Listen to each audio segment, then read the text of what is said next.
Adam Banks stepped onto the front stoop before the man coming up his driveway could knock. From his office, he'd watched him get out of his unmarked black sedan and come toward the house. The man wore a nondescript charcoal suit. Official government issue. Adam had been expecting a visit like this every day for 13 years, but it was surreal to have it actually happen. He wondered what news the man brought. Had his daughter committed a crime? Was she dead? A Jane Doe in a remote morgue, unclaimed, unwanted. What of his granddaughter? A niggling voice chastised him for even pretending to care. If he'd been a real father and grandfather, his daughter and granddaughter wouldn't be out in the world alone. "I'm looking for Adam Banks," the man in the suit announced as he came up the front steps. "And who might you be?" Adam asked. "A messenger." Adam stared at the man. "Got an ID?" "No." Adam's eyes narrowed. "Then state your business." "Are you Adam Banks?" "I am." The man pulled an ivory envelope from an inside pocket and handed it to him. Adam closed the door behind him. He didn't want to trouble his wife with whatever news the man brought to their doorstep. He opened the unsealed envelope and withdrew the card inside. "Miss Ivy Banks and Mr. Kit Bolanger request the honor of your presence at their wedding." The words jumped and blurred in front of him. He had to read the invitation twice. "I'm required to wait for your answer," the suit told him. "Kit didn't have the balls to come himself." "Is that your answer?" "I'll be there." "The invitation is for both you and your wife."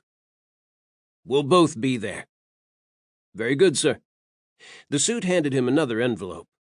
"Here is your itinerary and the number where you can reach Kit. A car like mine will pick you up 2 hours prior to your flight. You will be flown out and back on a private jet. A car will take you from the Cheyenne airport to the address in Wyoming where you'll be staying. You will arrive Thursday before the wedding and will depart Sunday. Do you have any questions?" None the suit could answer. "No." The suit nodded. "Good day then, sir." Adam closed the front door and walked back into the kitchen where his wife was preparing their supper. "Who was that?" she asked as she stirred a pot on the stove. Adam shook his head and picked up the day's stack of mail. "Some sales guy."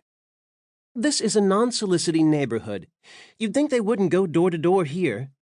He didn't respond. "How long before dinner?" "Maybe a half hour." "I have to make a call. I'll be right back." He went down the hall to his office and shut the door. He took the invitation and itinerary out of his pocket and spread them across the desk.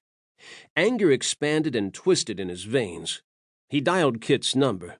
It rang once. "Bolanger here." Adam didn't answer. Part of him had been hoping his past hadn't just slammed into his present.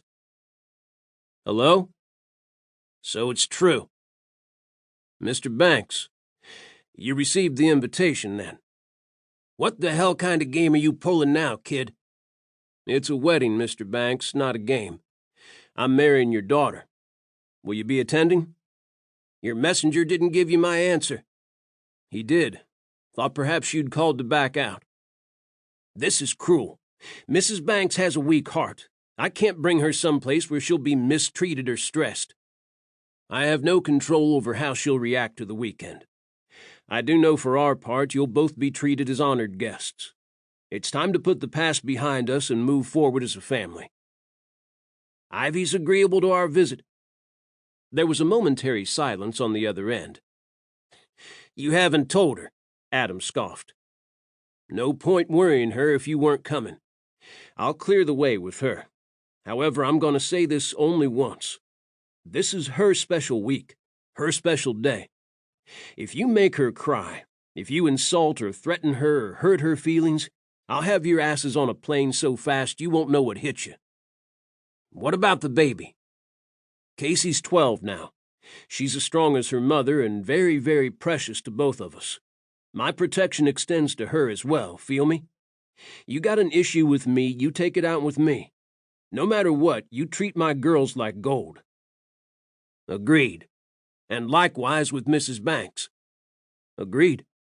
See you in a couple of weeks." The line went dead. Adam opened his office door, then started toward the kitchen, hoping by the time he got to the other side of the house, he'd know what to tell his wife.